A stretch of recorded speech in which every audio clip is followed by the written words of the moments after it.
and song the great bonds of friendship that Raj Kapoor was able to establish between India and Russia. These bonds of friendship have lived through time, have lived through generations, have lived through various political and economic changes. But those bonds of friendship are as strong as ever.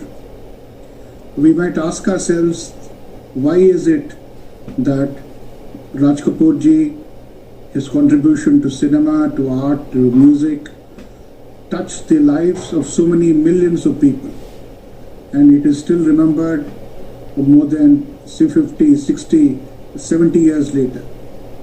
I think because Raj Kapoor, his cinema, his music touched the hearts of both India and Russia.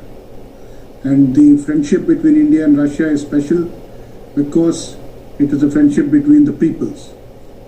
जी के परिवार से उनके 3 सदस्य मनोज शैलेंद्र, अमला शैलेंद्र मजूमदार और दिनेश शैलेंद्र जी को खुश आमदीद कहता हूँ। हिंदुस्तानी समाज के सभी सदस्यों और रूस में सभी भारतीय सभाओं के प्रतिनिधियों का वेलकम करता हूँ। दोस्तों, भारत और रूस के लोगों के बीच दोस्ती बहुत पुरानी और गहरी है और इस बात में कोई शक नहीं है कि राजपुर साहिब के कारण भी भारत और रूस की जनता के बीच बहुत दोस्ती और प्यार बढ़ा है। यहाँ तो हर हिंदुस्तानी में उन्हें राज कपूर जी की छवि दिखाई देती है। मेरा अपना निजी अनुभव भी कुछ ऐसा ही रहा है। इस देश में राज कपूर के कारण हम हिंदुस्तानियों का मान सम्मान बढ़ा है। शैलेंद्र जी के गीत, खासकर आवारा हूँ, मेरा जूता है जापानी, यहाँ के लोगों के पसंदीदा गीत हैं। हिंदुस्तानी समाज अपनी स्थापना के वर्ष 1957 से ही हमारे दो देशों के बीच दोस्ती बढ़ाने के लिए भरसक प्रयास करता रहा है। राज कपूर शरीर से अभिनय नहीं करते थे, मन से अभिनय करते थे। और वो पूछते हैं कि हम बाहर की जो दिखाई दे रहे हैं वह नहीं हैं, हम वो हैं जो आपके मन में चुभ चुके हैं, आपके मन में उतर चुके हैं। राज कपूर हिंदी सिनेमा की स्वर्ण युग की जो त्रयी है उसके एक घटक हैं। वो सबसे पहले विदा हुए, वो उन त्रयी में सबसे छोटे और उस त्रयी में भी सबसे पहले विदा होने वाले थे। उन्हें बहुत लंबी जिंदगी नहीं मिली, मगर जिस रफ्तार से उन्होंने जिंदगी जी, जिस तीव्रता से उन्होंने जिंदगी जी, जिस उन्माद से उन्होंने जिंदगी जी, जिस मोहब्बत के साथ उन्होंने जिंदगी जी, वो जिंदगी सचमुच एक आम आदमी की जिंदगी थी। और वह जैसे जीते रहे वैसे ही फिल्मों में दिखते रहे।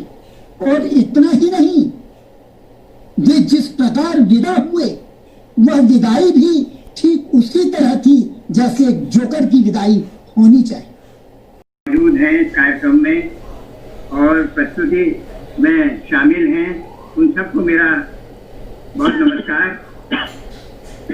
मैं क्या कहूँ इसके अलावा कि ये जो इंसानियत का रिश्ता शैलेंद्र ने और राज कपूर ने हम अपने ऑडियंस के बीच बनाया था, उसको आप लोग आगे बढ़ा रहे हैं और ये बहुत बड़ा काम है।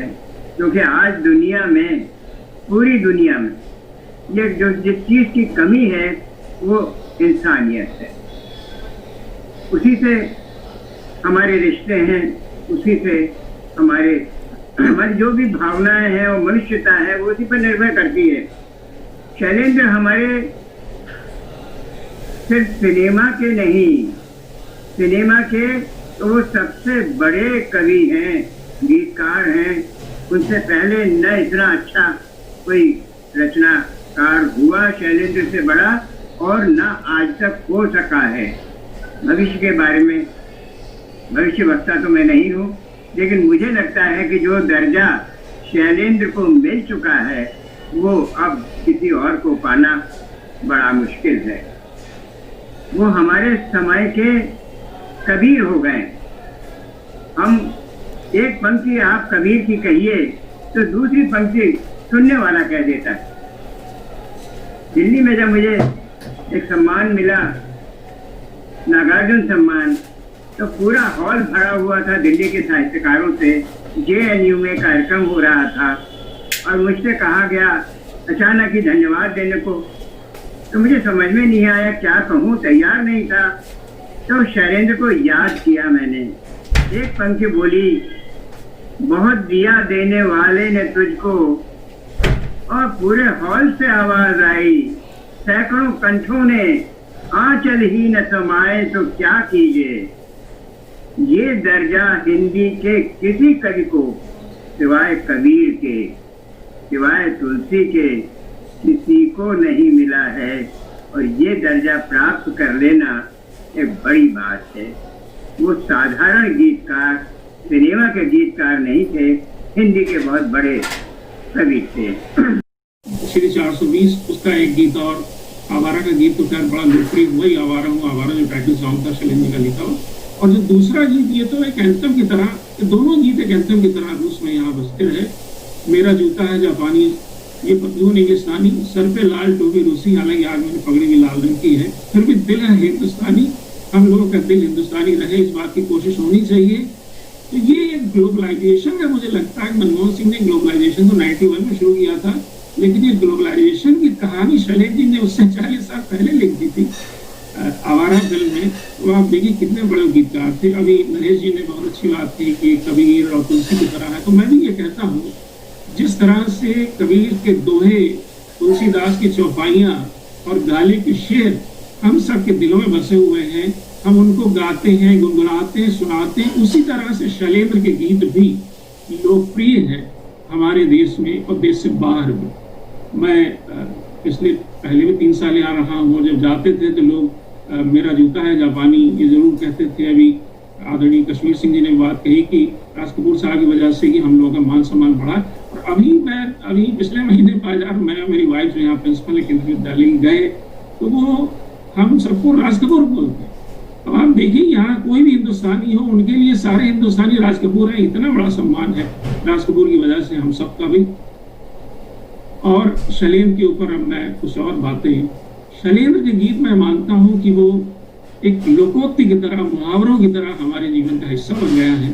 और मैं कई बार कह चुका इस बात को कि कथा जगत में जो स्थान प्रेमचंद जी का है, गायन की दुनिया में जो प्रतिष्ठा लता मंगेशकर की है, वही सम्मान, वही प्रतिष्ठा, वही मुकाम फिल्म गीत लेखन में शैलेंद्र जी का है। मैंने उनको अपने दिमाग से हटाने की कोशिश की। मैंने कहा नहीं, मैं सूफी के बारे में नहीं सोचता हूँ, मुझे शैलेंद्र याद आ रहे हैं, मैं किसी आशिक के बारे में सोचता हूँ। मुझे फिर शैलेंद्र याद आ गया। फिर मैंने आधा चक्कर पूरा किया उस गार्डन में। मैंने कहा नहीं, मैं आशिक के बारे में भी नहीं सोचता हूँ, मुझे शैलेंद्र याद आ जाते हैं। मैं किसी देशभक्त के बारे में सोचता हूँ, मुझे फिर शैलेंद्र याद आ गए। आप लौट चले। मैंने सोचा मैं शैलेंद्र के बारे में सोचूं, देशभक्त के बारे में सोचूं, आशिक के बारे में सोचूं या सूफी के बारे में सोचूं, तो ये शैलेंद्र याद आ रहे हैं। मैं किसी विद्रोही के बारे में सोचता हूं तो मुझे फिर शैलेंद्र याद आ रहे। शैलेंद्र विद्रोही भी थे, शैलेंद्र आशिक भी थे, शैलेंद्र सूफी भी थे। Hindustani Samaj Moscow, Indian embassy Moscow, Indrajit ji आपको और सारे स्पीकर्स और परफॉर्मर्स, आप सबको बहुत बहुत धन्यवाद। नरेश जी आपको खास कर बहुत धन्यवाद। Despite the difficult situation that you were in, you agreed to participate and you participated. Thank you from the bottom of my heart. Raj Kapoor और शैलेंद्र जी के बारे में तो काफी कुछ लिखा गया है, काफी कुछ सुना गया है। उनकी दोस्ती बहुत ही करीबी की दोस्ती थी। आपको ये जानकर आश्चर्य होगा कि उनके गुजरने के एक दिन पहले यानी 13 दिसंबर 1966 को माँ, बाबा शैलेंद्र जी और मैं, हम लोग तीनों जन पहले राज कपूर अंकल के स्टूडियो, आर के स्टूडियो में गए। राज कपूर अंकल से मिले बाबा और उनकी थोड़ी सी मुलाकात हुई और ये किसी को नहीं पता था कि ये आखिरी मुलाकात होगी। और उसके बाद हम लोग वहां से आर के स्टूडियो से बाबा को Northcote nursing home Colaba Bombay में ले गए। दूसरे दिन उनका देहांत हो गया। और आप जैसे कि आप सबको पता ही है, 14 दिसंबर राज कपूर अंकल की बर्थडे होती है और उसी दिन बाबा गुजर गए। शायद राज कपूर अंकल को हरदम याद रहेगा और उनको खुशी तो होती होगी अपने जन्मदिन की, पर दुख भी होता होगा कि उनका इतना करीब मित्र उनसे बिछड़ गया उस दिन।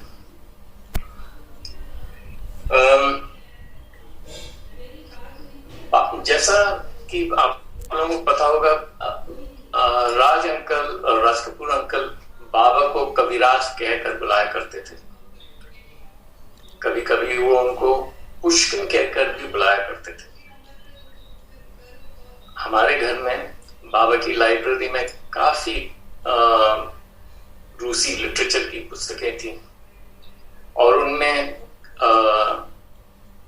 अलेक्जेंडर पुष्किन की भी किताबें थी।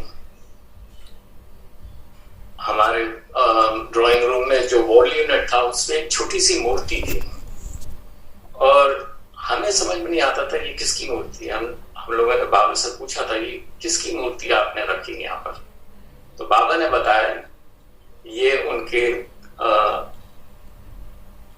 चहेते लेखक और कवि पुष्किन की मूर्ति है।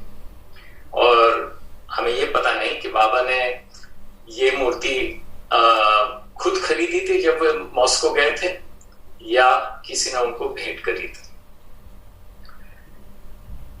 राज कपूर अंकल के बारे में हम ये कहेंगे कि वो बहुत ही हम्बल और काफी ह्यूमिलिटी थी उनमें। अक्सर वो जब घर आते थे वो बाबा को सोफे पे बैठने को कहते थे और वो खुद कालीन पे, जमीन पे बाबा के पांव के पास बैठते थे। ये उनकी महानता और ह्यूमिलिटी के बारे में बहुत कुछ कहती है। उनके जाने के बाद हम उनके गीतों का सहारा लेकर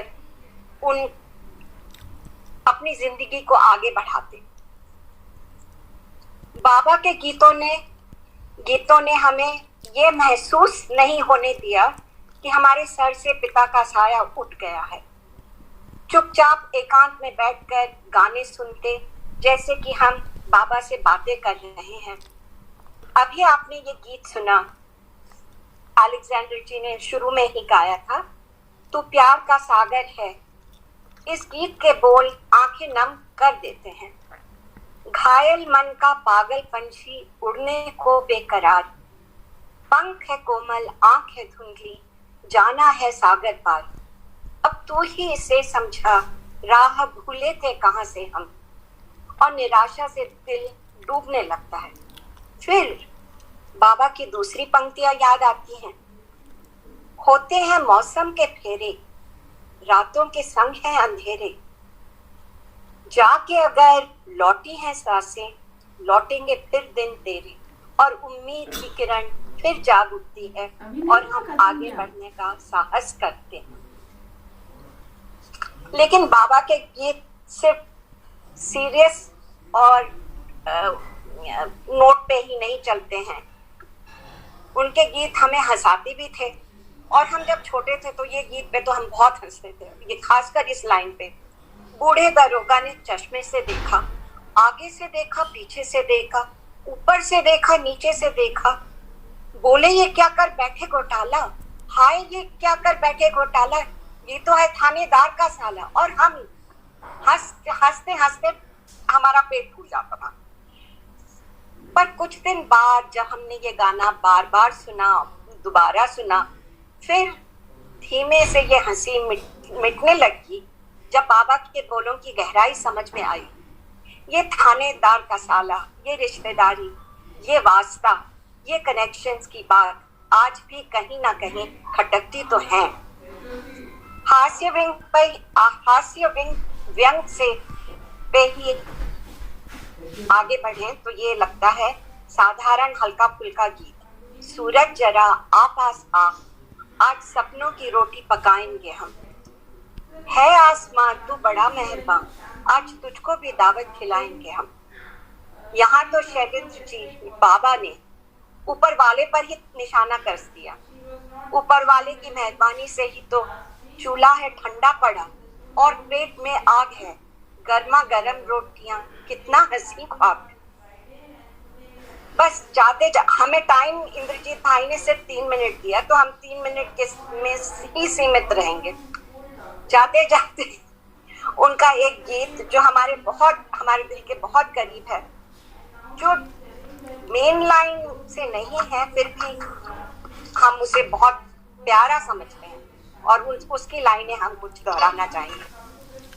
जिंदगी ख्वाब है था हमें भी पता, मगर जिंदगी से बहुत प्यार था। दुख भी थे सुख भी थे दिल को घेरे हुए, चाहे जैसा था रंगीन संसार था। आ गई थी शिकायत लबों तक मेरे, किससे कहते कहना बेकार था। चल पड़े दर्द पीकर तो चलते ही रहे, हार के बैठ जाने से इनकार था। हम सफर एक दिन तो बिछड़ना ही था। अलविदा अलविदा अलविदा अलविदा। Thank you. और हम अपने पूरे परिवार की तरफ से आप लोगों का धन्यवाद करते हैं। और हमसे पहले इतने लोगों ने, बड़े बड़े लोगों ने इतनी अच्छी अच्छी बातें कही, इतनी खूबसूरत बातें कही, वो सुनकर हमें तो बहुत कुछ सीखने को मिला। खास तौर से सभी लोगों ने, मतलब जो परफॉर्मेंसेस रही वो बहुत खूबसूरत रही। इरशाद कामिल जी ने बहुत कुछ सिखाया हमें आज, और हम डॉक्टर इंद्रजीत सिंह का शुक्रिया अदा करना चाहते हैं। हम सभी का शुक्रिया अदा करना चाहते हैं।